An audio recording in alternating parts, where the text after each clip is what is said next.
உறவு பெருமக்களே அனைவருக்கும் என்னுடைய நன்றி கலந்த வணக்கத்தினை பதிவு செய்து கொள்கிறேன். காலம் கடந்தாலும் சிந்திக்க வேண்டிய நேரத்தில் சிந்திக்க இருக்கிறோம். ஏனென்று சொன்னால் ஒரு வித்தியாசமான உலகம் இது. அந்நியனை எதிர்த்து போராடணும் அப்படின்னு போராடினாங்க. போராடியவர்கள்லாம் இன்னைக்கு தியாகிகள்னு போற்றப்படுறாங்க. ஆனா ஒரு சமுதாயமே அந்நியனை எதிர்த்து போராடுவதே தொழிலாக கொண்டதுனால குற்றப்பரம்பரை என்ற கொடிய சட்டத்தை சுமந்து பல்வேறு இன்னல்களுக்கு ஆளாகி பல குடும்பத்தை இழந்த ஒரு சமுதாயத்தை இன்னும் குற்றக்கண்ணோடு பார்க்கின்ற அவலநிலைதான் இருக்கிறது. அது மட்டுமல்ல, இந்த போர்க்கொடியில் பிறந்த மன்னர்களுடைய தலைமுறையையும் அவர்களுடைய போராட்ட களங்களையும் மறைத்தும் திரித்தும் தான் வலைப்பட்டு வருகிறது. சுருக்கமா சொல்லணும்னா, வீரபாண்டிய கட்டபொம்மன் மதிக்கப்பட வேண்டிய மன்னவர் தான். மன்னருக்காக போராடியவர், அதில் எந்த மாற்று கருத்தும் இல்லை. ஆனா அவருக்கு 30 ஆண்டுகளுக்கு முன்பாக புலித்தேவர் போராடி இருக்கிறார். அதை குறிப்பிடல. ஆனா முதல் போராட்ட வீரர் கட்டபொம்மன் சொல்றாங்க. சரி, அதுக்கு ஒரு இலக்கணம் சொல்றாங்க. அணி சேர்ந்து போராடியவர்களுக்கு தான் முதல் போராட்டம்னு. 18 ஜமீன்தார்களை உள்ளடக்கி மற்ற மக்களை உள்ளடக்கி தான் புலித்தேவர் போராடணும். அப்படி சரித்திர புரட்டும் நடைமுறையிலே நம்மள ஒரு திருட்டு பட்டத்தோடு தான் இன்னைக்கு இன்று வரை நடத்தப்பட்டு வருகிறோம். அதுக்கு என்ன காரணம்னு யோசித்து பார்த்தா நம்மகிட்ட ஒற்றுமை இல்லை, சிதறி கிடக்கிறோம். தான் சொன்னதுதான் சரிங்கிற நோக்கத்துல நாமெல்லாம் ஆளுக்கு ஒரு கருத்தோடு இருக்கிறோம். 1000 அமைப்புகள் இருந்தாலும் கூட இது மாதிரி அத்தனை அமைப்புகளை சார்ந்தவர்களையும் ஒருங்கிணைத்து ஒரு ஒத்த கருத்திற்கு சிந்திக்கக்கூடிய ஒரு சூழ்நிலை உருவாக்க வேண்டும் என்றுதான் நினைத்து கொண்டிருந்தோம். தம்பி அண்ணாதுரை பெருமாள் மிக சிறப்பாக செஞ்சிருக்கிறாங்க. அவர்களுக்கு என்னுடைய நெஞ்சார்ந்த வாழ்த்துக்களை படைத்துக் கொள்கிறேன். இன்னும் எத்தனை நாளைக்கு தான் நம்மளை குற்றப்பரம்பரைங்கிற நோட்டுது. ஆனா நமக்கு என்ன செய்திருக்கணும்? குற்றப்பரம்பரை நம்முடைய அரசை எதிர்த்து நம்ம போராடல. காங்கிரஸையோ திமுகவையோ அதிமுக எதிர்த்து நம்ம போராடல. நாம பிரிட்டிஷ்காரனை எதிர்த்து போராடினோம். காரணம், நம்மகிட்ட காவல் பணி இருந்துச்சு. காவல் பணி இருக்கும் பொழுது அனைத்து வேலையும் நம்ம தான் செஞ்சுட்டு இருந்தோம். அதை பிரிச்சுதான் 3ஆ கொடுத்தான். நீதித்துறை, வருவாய்த்துறை, காவல்துறை 3 துறையை பிரிச்சு கொடுத்தான். இப்ப நம்ம நெருக்கடியை ஆக்கப்பட்டோம். அதனால வேற வழி இல்லாம போராடினோம். போராடி செத்த குடும்பங்கள்ல கொத்தா செத்த ஆட்கள்லாம் இருக்காங்க. இந்த பக்கத்துல ஆசூர்னு ஒரு ஊர் இருக்கு. ஒரே குடும்பத்துல 5 பேர் தூக்கிட்டு போனோம் மதுரைக்கு. என்ன ஆனாங்க இன்னைக்கு வரைக்கும் குடும்பம். இப்படி நிறைய குடும்பங்களை தேசத்திற்காக அந்நிய ஆதிக்கத்துக்காக இழந்த ஒரு சமுதாயத்தை தியாக பரம்பரைன்னு சொல்லணும். அதை விட்டுட்டு குற்ற பரம்பரை இன்னும் அதை நோக்கத்துல இருக்கிறாங்க. யாரை கொன்னாலும் அது கொலைதான். யாரை அடித்தாலும் அது தவறுதான். அதுல என்ன ஜாதியை சேர்த்துக்கிட்டு இன்னார் தாக்கப்பட்டார், மற்றவங்க தாக்கப்பட்ட பரவாயில்லையா? இன்னைக்கு கூட பாத்தீங்கன்னா ஒரு 8ஆம் வகுப்பு மாணவன் தாக்கப்படுறான். அதுக்காக அந்த தாக்குதலை நம்ம ஆதரிக்கல. 8ஆம் வகுப்பு மாணவன் 9ஆம் வகுப்பு மாணவன் 10ஆம் வகுப்பு மாணவன் சேர்ந்து தாக்குறாங்க. என்ன பிரச்சனை நமக்கு தெரியாது, அது சொல்லப்படவும் இல்லை.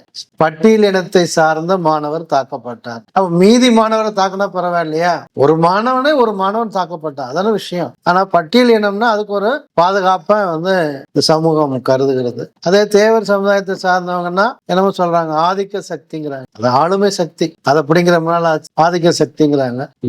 யாரை கொண்டாலும் தப்புதான். வள்ளலாரே சொன்னார், பாடிய பயிர்களை கண்ட போதெல்லாம் வாடி நின்றேன்னு. அந்த வழியில வந்தவர் தான் பசுமன் முத்துராமலிங்க தேவர். அதனால ஒரு ஜீவனை மறிக்கிறது யாரும் ஏற்றுக்கொள்ள முடியாது, நியாயப்படுத்தவும் இல்லை. ஆனா ஒருத்தர் செஞ்சா அது கொலை, இன்னொருத்தர் செஞ்சா அது ஆணவ கொலை அப்படின்னா அது ஏற்புடையதான். கொலை யாரு செஞ்சாலும் குற்றம் தான். களவு யார் செஞ்சாலும் தண்டனைக்குரிய குற்றம் தான். அடித்தடி வழக்குகள் போனா எல்லாருக்கும் தண்டனைக்குரிய குற்றம் தான். அதுல போய் ஜாதியை பாக்குறது அவசியமற்ற ஒன்று. இது ஓட்டுக்காக செய்யறாங்களா, இல்ல நாட்டுக்காக செய்யறாங்களா, இல்ல அவங்களுக்காக செய்யறாங்கன்னு தெரியல. இதையெல்லாம் முறையடிச்சு நம்ம வரக்கூடிய இளைஞர்களை நம்ம பாதுகாக்கணும். நல்லா படிக்க வைக்கிறதுக்கு முயற்சி பண்ணணும். அரசு பணிகள்ல சேர்க்கறதுக்கு நம்ம என்னெல்லாம் செய்ய முடியுமோ அதையெல்லாம் நம்ம சமுதாய அமைப்புகள் மூலமா செய்யணும். ஆனா இப்ப நிறைய அமைப்புகள் படிக்கிற குழந்தைகள் நிறைய உதவி செய்யறாங்க. இந்த மாதிரி நம்மளும் நிறைய நம்ம தான் செய்யறோம்னு இல்லை, எல்லா சமயத்திலும் இருக்கு. இப்ப ராமதாஸ் தான் வன்னி அறக்கட்டளை வச்சு வருஷத்துக்கு 100கணக்கான பிள்ளைங்களை படிக்க வைக்கிறார். அவரே கல்லூரி வச்சிருக்கிறார்.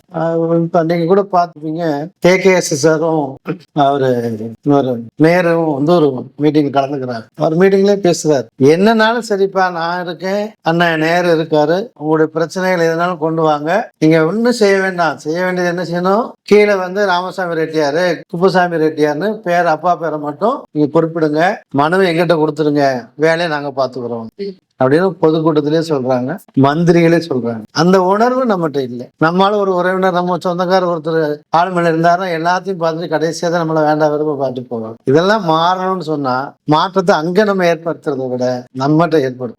நம்ம கொஞ்சம் உயர்த்தி கொடுக்கணும், நமக்குள்ள ஒற்றுமை ஏற்படுத்தணும். வசதியாலதான் மதிக்கிறாங்கன்னு சொல்ல முடியாது. இல்ல கூட்டமா ஒண்ணு போல சேர்ந்து இருக்காங்க, இவங்களை எதிர்த்தா ஓட்டு விழாதுனாதான் அந்த சமுதாயம் மதிக்கணும். அதனால என்னதான் நம்மகிட்ட பலம் இருந்தாலும் நம்மளே நம்ம உயர்த்தி கொண்டாலும் ஒற்றுமைங்கிற ஒரு சொல் நம்ம எல்லாருடைய மனசுலயும் அமைய பெறணும். அப்பதான் நம்மளுடைய எண்ணங்களும் செயல்களும் நடைமுறைக்கு வரும், நாமளும் மதிக்கப்படுவோம். இந்த மண்ணை ஆண்ட நம்ம இன்னைக்கு அந்த மண்ணிலே காயப்படுத்தப்பட்டு இருக்கோம். அது வருத்தமான செய்திதான். இதெல்லாம் போக்குறதுக்கு நாம என்ன செய்யணுங்கிறத எல்லோரும் சிந்திச்சு, அது முதல் தீப்பொறியாக இன்னைக்கு கோயில்பட்டியில் கிளம்பி இருக்குது.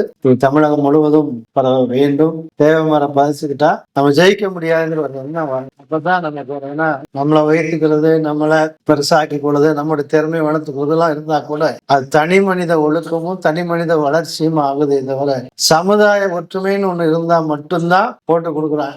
நிறைய கடந்த தேர்தலில் பார்த்திருப்போம். ஒவ்வொரு சமுதாயத்துக்கும் பள்ளிக்கூடத்துக்கு ஒரு தொகை கொடுக்குறான், மகமைக்கு ஒரு பணம் கொடுக்குறான். ஆனா தேவைக்கு மட்டும் யாரையும் கேட்கறது இல்லை, எந்த தலைவரையும் கூப்பிட்டு பேசுறது கூட இல்லை. நம்ம நினைக்கிறோம் எண்ணிக்கையில ரொம்ப குறைந்த அடிப்படையில் இருக்காங்கன்னு. அவங்க கூட கோயில்பேட்டையில ஒரு கல்யாண மண்டபம் வச்சிருக்காங்க, அவங்களுக்குன்னு ஒரு மகமை வச்சிருக்கிறாங்க, அவங்களையும் போய் பாக்குறாங்க, அவங்களுக்கு தேவையான உதவியெல்லாம் செஞ்சு கொடுக்குறாங்க. ஒரு பள்ளிக்கூடத்துக்கு 15 லட்சம் ஒரு கட்சிக்காரர் கொடுத்தாருன்னா இன்னொரு கட்சிக்காரர் 15 லட்சத்தை கொடுக்குறாரு. இதெல்லாம் எதன் அடிப்படையிலன்னா அவங்களுக்கு ஒரு ஒற்றுமை இருக்கு. தனித்தனியா இருக்கும்போது எவ்வளவு பிரச்சனைக்குள்ள நம்ம இருந்தாலும் கூட சமுதாயம் வரும்போது ஒண்ணு போல வந்துடணும், அதுல கொஞ்சம் விட்டு கொடுக்கணும்.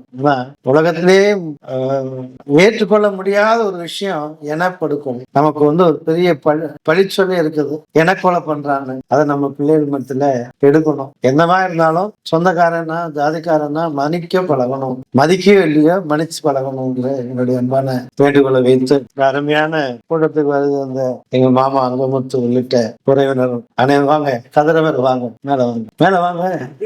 அனைவருக்கும் என்னுடைய நெஞ்சார்ந்த நன்றியை படைத்துக் கொள்கிறேன். இது ஒரு நல்ல முயற்சி, இது நல்ல ஒரு துவக்கமாக இருக்குது. தமிழகம் முழுவதும் பரவ வேண்டும். ஒற்றுமையோடும் வலிமையோடும் இந்த கூட்டத்தை போல தமிழகம் முழுவதும் பரவ வேண்டும் என்று வேண்டி வாழ்த்துகிறேன். நன்றி, வணக்கம்.